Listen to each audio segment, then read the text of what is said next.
The pale golden light of late afternoon streamed gently through the white lace curtains of a modest house in Savannah, Georgia. Margaret Wells, 77, sat alone at the kitchen table, a table once surrounded by laughter, Sunday dinners, and the cheerful clinking of silverware. Now, silence pressed in like a heavy fog, curling around the edges of the room. She stared down at a worn photograph in her hands. Arthur, her late husband, stood tall and proud in his military uniform, smiling at her from a time that felt like it belonged to another world. Across the room, her daughter, Ava Wells, paced in a tailored navy pantsuit. Her polished shoes clicked softly against the tiled floor, and she adjusted her handbag strap with nervous fingers. Her braided hair was pulled into a tight bun, but her expression wavered with tension.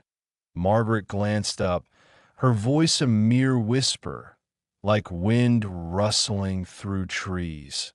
"You're quiet today." Ava hesitated. "Mom, I need you to start packing. We're leaving tomorrow morning." Margaret blinked, confused. "Packing? Where are we going?" A long pause. Ava didn't meet her eyes. "Somewhere more comfortable. A place with support. People around." She paused, then exhaled the truth. "It's time." The words fell like stones into the silence. Margaret's eyes, still sharp with age, narrowed. "You're putting me in a home." "No," Ava said quickly. Too quickly. "Not like that. She stopped pretending. I think it's what's best, Mom. You've been alone too long. It's not safe anymore, and I can't always be here." Margaret stood slowly, her hands trembling as she gripped the edge of the table. "So I'm just a burden now?" "You're not a burden," Ava insisted, her voice cracking. "I'm doing this because I care. I want you to be okay." Margaret shook her head, heart aching. "I gave up everything to give you a future. And now you're taking away the only home I've ever known." The conversation ended not in shouting, but in silence. Margaret turned away, her chest hollow, and walked to her bedroom. She opened the old suitcase tucked under her bed and began to pack, slowly, methodically, like she was preparing for the end. Ava didn't know, and Margaret would never say, that loneliness had already carved deep hollows in her days, that her knees ached at night, that sometimes she whispered to the darkness and wished Arthur would come and take her with him. She packed her favorite shawl, her worn Bible, and a small ceramic bird Ava had made for her at age 7. And then, despite her pride, the tears came. That night, she barely slept, waking often to memories and the echo of the word burden. Morning arrived cool and gray. Ava helped her mother into the car, her movements gentle. Margaret said nothing. Her suitcase sat quietly in the back seat, stuffed with the fragile pieces of life she didn't want to leave behind. They drove for hours. The highway stretched endlessly ahead. Ava tried to fill the silence with soft conversation, but Margaret only responded with brief nods, her gaze fixed on the passing trees.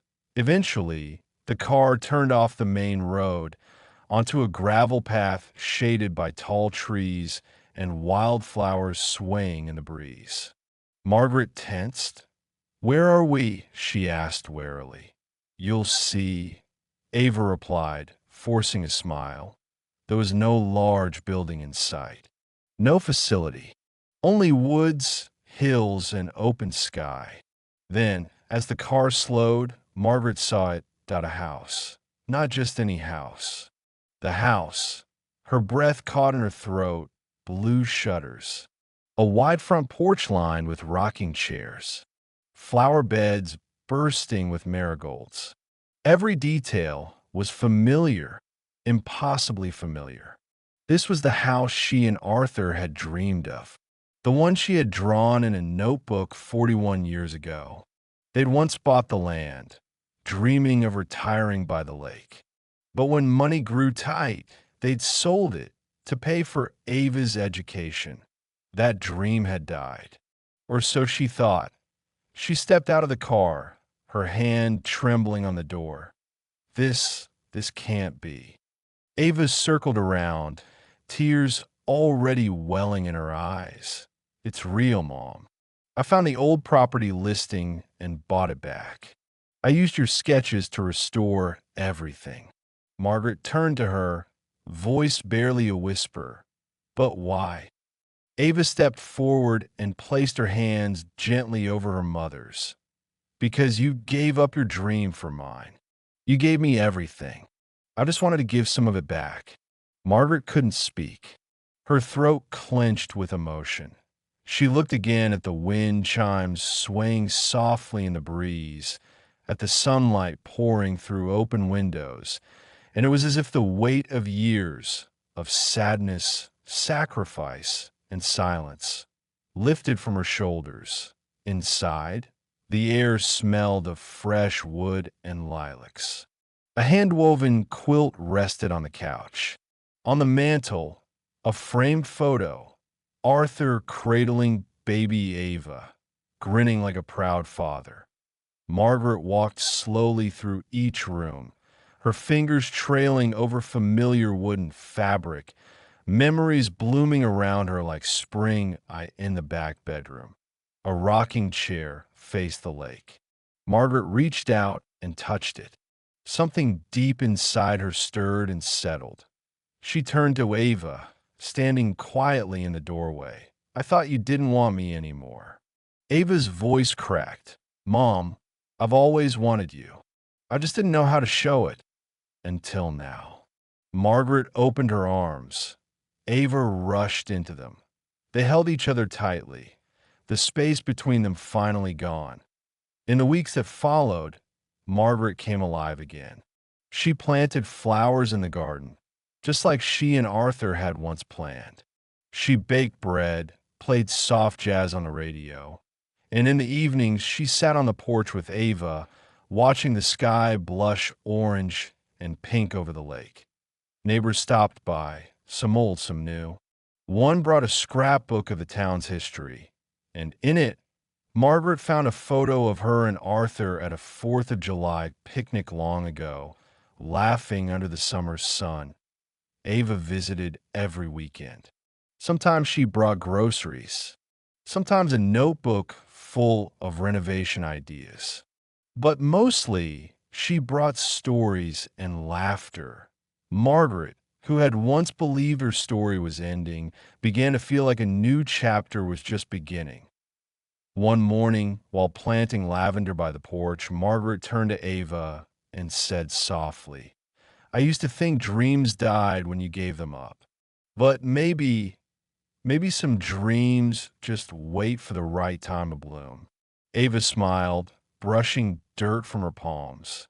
Or maybe they bloom when someone loves you enough to bring them back to life. They stood side by side, mother and daughter, the lake glittering behind them and the scent of lavender on the breeze. Margaret looked at the calm water, then up at the sky. I'm not going to a nursing home, am I? Ava laughed, reaching for her hand. You're already home, Mom. And for the first time in many years, Margaret believed it.